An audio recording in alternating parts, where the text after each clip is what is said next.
Good morning sa inyong lahat. In this vlog, samahan nyo ako for a quick spin at explore natin ang isa sa posibleng alternate route from Imus to Naik and vice versa gamit ang aking gravel bike. A huge shout out sa kaibigan nating si Kicks for giving me the idea sa rutang ito with a total of 57 kilometers at pasok na pasok for a quick morning ride. Let's go!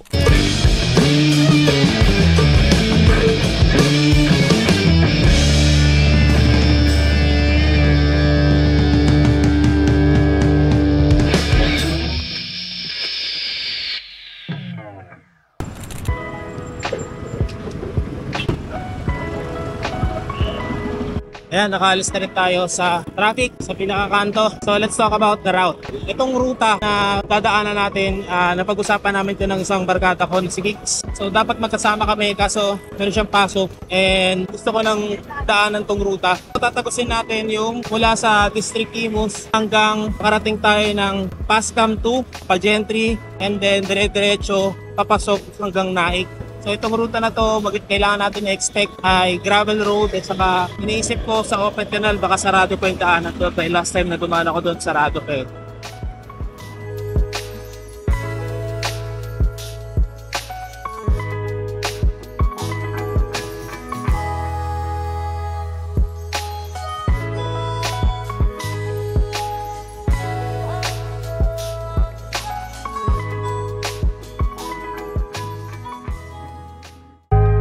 Dito pa lang tayo sa Langkahan Dasma. Traffic, haba na traffic. Tapos paahon pa to.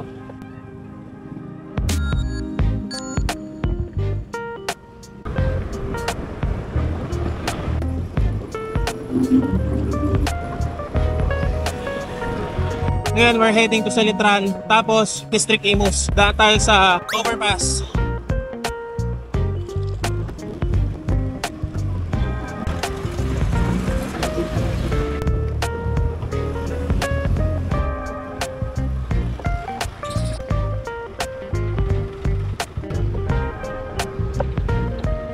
Dito na tayo sa Salitran, finally.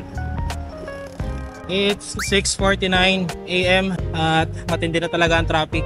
Malapit na tayo sa District Imus kaya konting tsaga pa.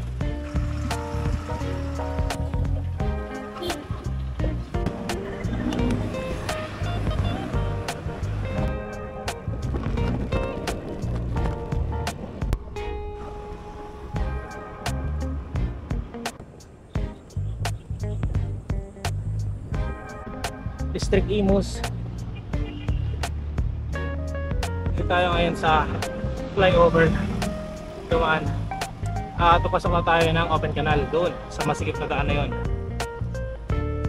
Saktong 7 AM, papasok na tayo dito sa open canal. Next stop natin from here ay dun sa Pascam, which is nasa boundary na ng General Trias, Cavite. Medyo mahaba-haba to, tapos ganito lang kasigit yung kalsada. Two-way lang talaga siya.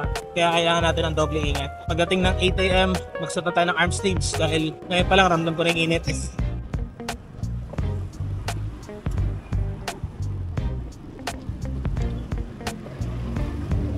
We are approaching now sa unang intersection na madadaanan natin dito sa Open Canal Road. Nakikita nyo, diretso tayo dahil we're aiming to go to General Trias, Cavite. Meron na palang ginagawa dito daanan, no? Yeah. Oh, jeez. Gravelly road. Yeah.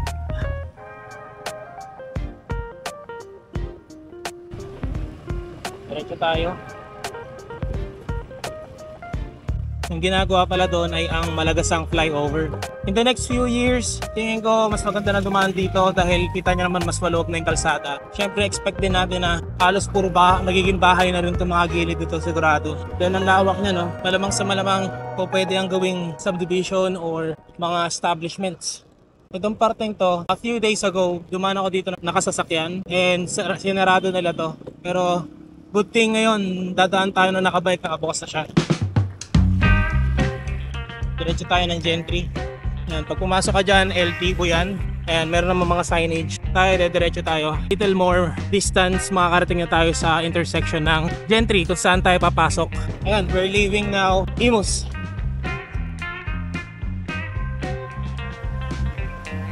Dito na tayo ngayon sa Gentry.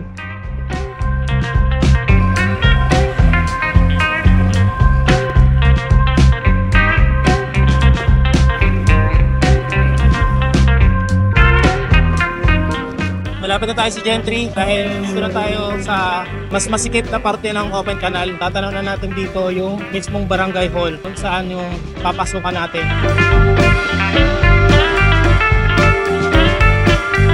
So, ano pala yung kalsada? Ayan, diretso tayo dito.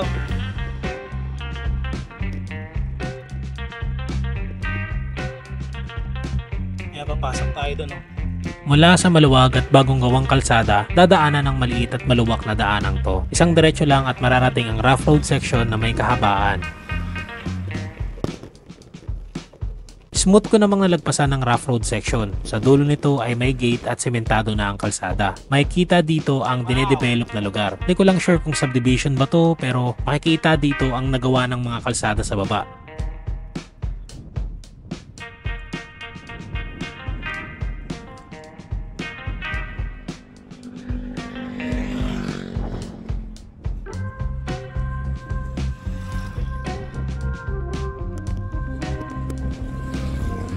Binaybay ko ang paikot na kalsada at bumalik sa isang rough road section ulit, pero mas maikli ito kumpara sa una kong nadaanan.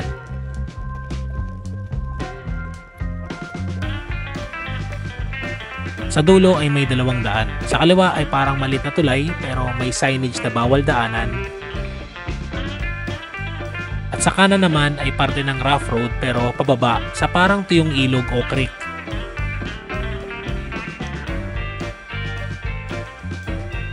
Di na ako tumambay dito dahil may mga sasakyang pababa kaya diniretso ko ang maiksing ahon mula sa tuyong ilog at nakabalik na sa kalsada na parte na ng General Trias.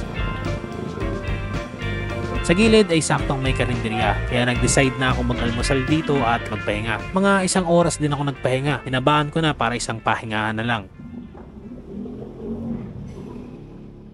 Let's go! Isa tayo kumain. Magdaniretso natin yan, punta yung Manggahan, General Trias. Mas malapit sa ating uwian pero dito tayo dadaan sa kabila. Papuntang Naik. Kakanan tayo from here.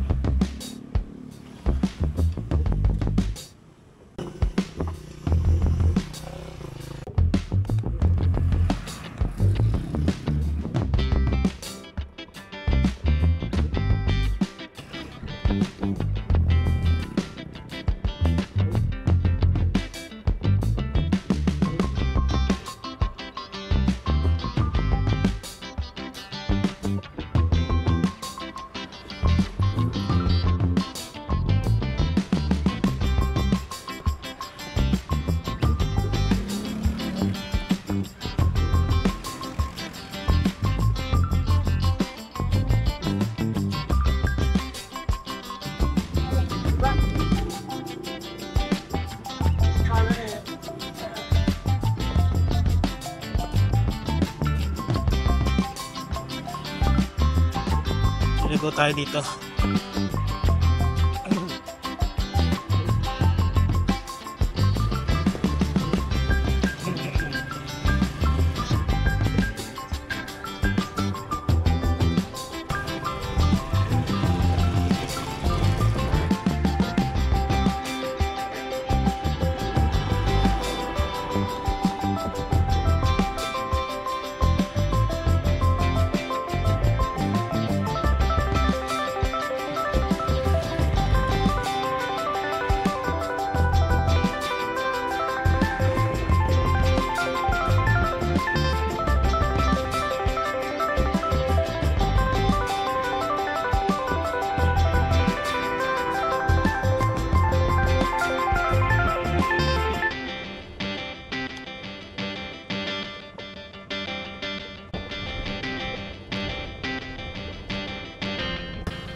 Ito ay 13 Tatansa Road. Dito tayo sa Patansa dadaan and then papasok na naman tayo sa Loobon. Maganda-ganda yung panahon kasi hindi tirik na tirik yung araw. Nakatago lang siya sa kakapirasong ulap. At isa pa sa maganda dito sa kalsada ngayon ay maganda yung kalsada. Tapos hindi pa ganun karaming sasakyan kasi normally gantong oras which is 8 o'clock maraming nadaan dito. Ito na, nagka-traffic na. Pero malapit na rin tayong kumaliwa. Napasok sa looban na dadaanan natin para lumabas naman tayo sa Naik. Kaya konting tiyaga lang.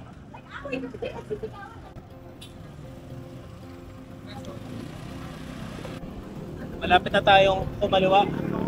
Ayan, sa pinapasukan ng mga tricycle. Doon tayo papasok.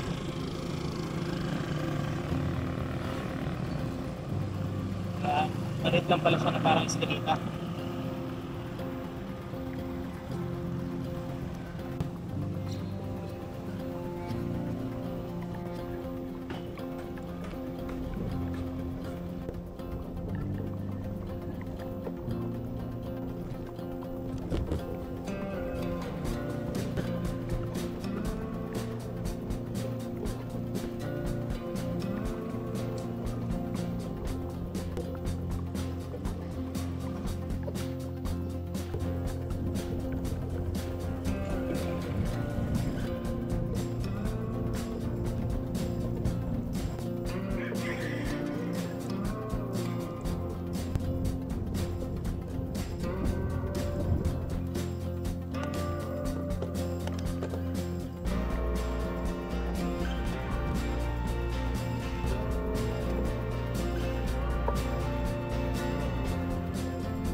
Kailangan nating pumunta sa kabilang side.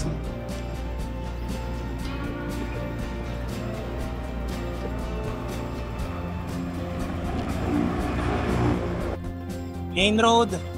Dire-diretso lang tayo hanggang makarating tayo dun sa rotonda. Kung saan kakaliwa tayo para rumekta papuntang 13. Dadaanan natin ay Naik 13 Road. Medyo mainit-init na dahil 8:30 AM na at ramdam na natin yung galit ng araw. Dahil konti lang yung ulap ngayon eh. Pero so far, napaka-smooth lang ng ride natin.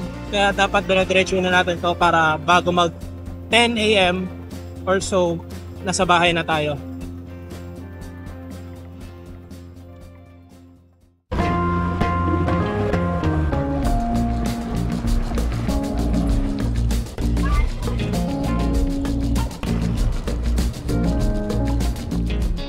We are crossing the border of Naik. Yan.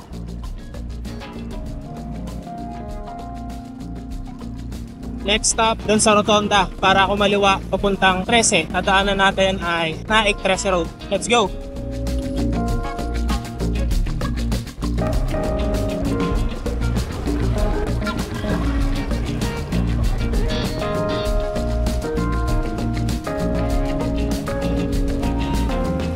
Almost there. Matakbo tayo ng 30, 35.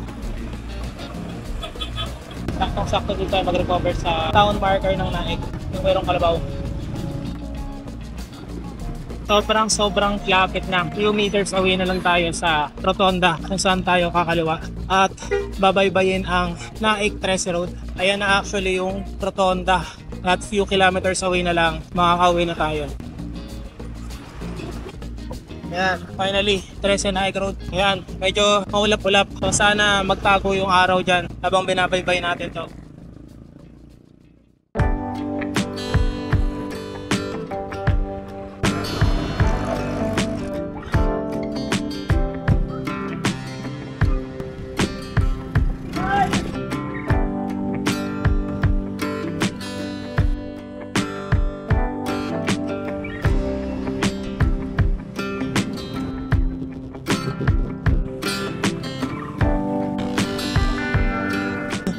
Barangay Tabuco, Tres Matres. Simula na ng mga rolling na daanan. Let's go!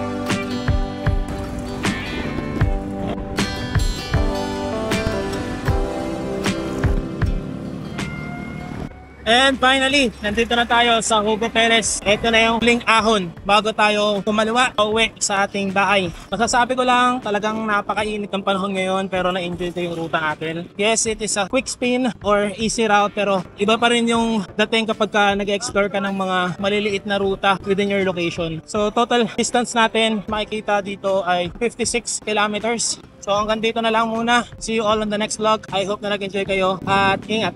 Ride safe guys. Bye-bye. Alright.